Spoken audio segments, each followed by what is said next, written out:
بسم اللہ الرحمن الرحیم۔ صحیح البخاری حدیث نمبر 341۔ حضرت عبد الرحمن بن ابزار رضی اللہ عنہ سے روایت ہے، حضرت عمار رضی اللہ عنہ نے حضرت عمر رضی اللہ عنہ سے کہا، میں مٹی میں لوٹ پوٹ ہوا، پھر نبی صلی اللہ علیہ وسلم کی خدمت میں حاضر ہوا تو آپ نے فرمایا، تجھے اپنے منہ اور دونوں ہتھیلیوں پر مسح کرنا ہی کافی تھا۔ صحیح البخاری حدیث نمبر 342۔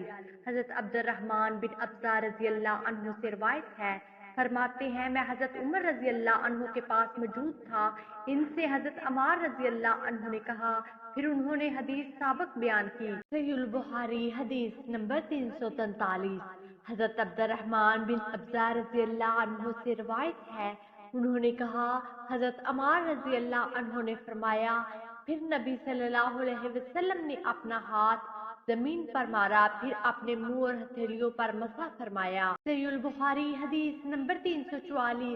حضرت عمران بن حسین حضرئی رضی اللہ عنہ سے روایت ہے، انہوں نے فرمایا، ہم ایک مرتبہ نبی صلی اللہ علیہ وسلم کے ہمراہ سفر میں تھے اور رات بھر چلتے رہے، جب باہر شب ہوئی تو ہم کچھ دیر کے لیے سو گئے، اور مسافر کے نزدیک اس وقت سے زیادہ کوئی نیند میٹھی نہیں ہوتی۔ ہم ایسے سوئے کہ آفتاب کی گرمی ہی سے بیدار ہوئے، سب سے پہلے جس کی آنکھ کھلی وہ فلاں شخص تھا، پھر فلاں شخص اور پھر فلاں شخص۔ ابو رجا ان فلاں فلاں اور فلاں کے نام لیتے تھے، لیکن اوف بھول گئے۔ پھر چوتھے حضرت عمر بن خطاب رضی اللہ عنہ جاگے، اور ہمارا دستور یہ تھا کہ جب نبی صلی اللہ علیہ وسلم استراحت فرماتے تو کوئی آپ کو بیدار نہ کرتا تھا، تان کا آپ خود بیدار ہو جاتے، کیونکہ ہم نہیں جانتے تھے کہ آپ کو خواب میں کیا پیش آ رہا ہے۔ جب حضرت عمر رضی اللہ عنہ نے بیدار ہو کر وہ حالت دیکھی جو لوگوں پر طاری تھی اور وہ دلیر آدمی تھے، تو انہوں نے بآواز بلند تکبیر کہنا شروع کی، تو وہ برابر اللہ اکبر بلند آواز سے کہتے رہے، جہاں تک کہ ان کی آواز سے نبی صلی اللہ علیہ وسلم بیدار ہو گئے۔ جب آپ جاگے تو لوگوں نے آپ سے اس مصیبت کا شکوہ کیا جو ان پر پڑی تھی۔ آپ نے فرمایا، کچھ حرج نہیں، یا اس سے کچھ نقصان نہ ہوگا، چلو اب کوچ کرو۔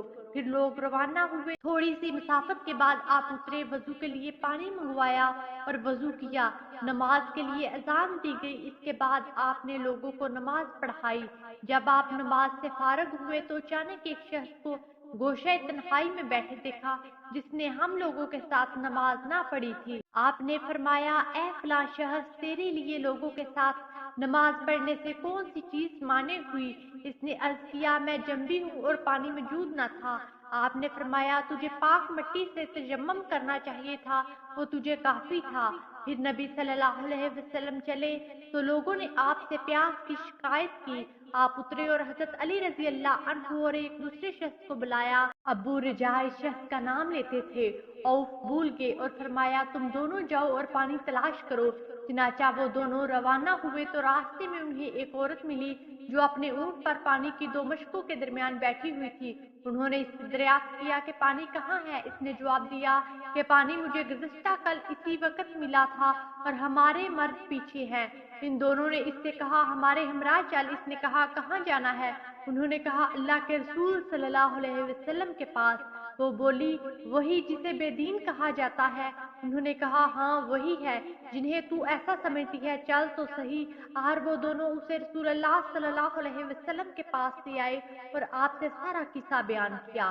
حضرت عمران رضی اللہ عنہ نے کہا، لوگوں نے اسے اونٹ سے اتار لیا اور نبی صلی اللہ علیہ وسلم نے ایک برتن منگوایا اور دونوں پکھلاؤں یا مشکوں کے منہ اس میں کھول دیے، پھر اوپر کا منہ بند کر کے نیچے کا منہ کھول دیا اور لوگوں کو اطلاع دی کہ خود بھی پانی پیو اور جانوروں کو بھی پلاؤ۔ تو جس نے چاہا خود پیا اور جس نے چاہا جانوروں کو پلایا، اور بالآخر آپ نے یہ کیا کہ جس شخص کو نہانے کی ضرورت تھی اسے بھی پانی کا ایک برتن بھر کر دیا اور اس سے کہا، جاؤ اس سے غسل کرو۔ وہ عورت کھڑی یہ منظر دیکھتی رہی کہ اس کے پانی کے ساتھ کیا ہو رہا ہے۔ اللہ کی قسم، جب پانی لینا بند کیا گیا تو ہمارے خیال کے مطابق وہ مشکیں اب اس وقت سے بھی زیادہ بری ہوئی تھی جب آپ نے ان سے پانی لینا شروع کیا تھا۔ پھر نبی صلی اللہ علیہ وسلم نے فرمایا، اس عورت کے لیے کچھ جمع کرو۔ لوگوں نے کھجور، آٹا اور ستو اکٹھا کرنا شروع کر دیا، جہاں تک کہ طعام کی ایک اچھی مقدار اس کے لیے جمع ہو گئی۔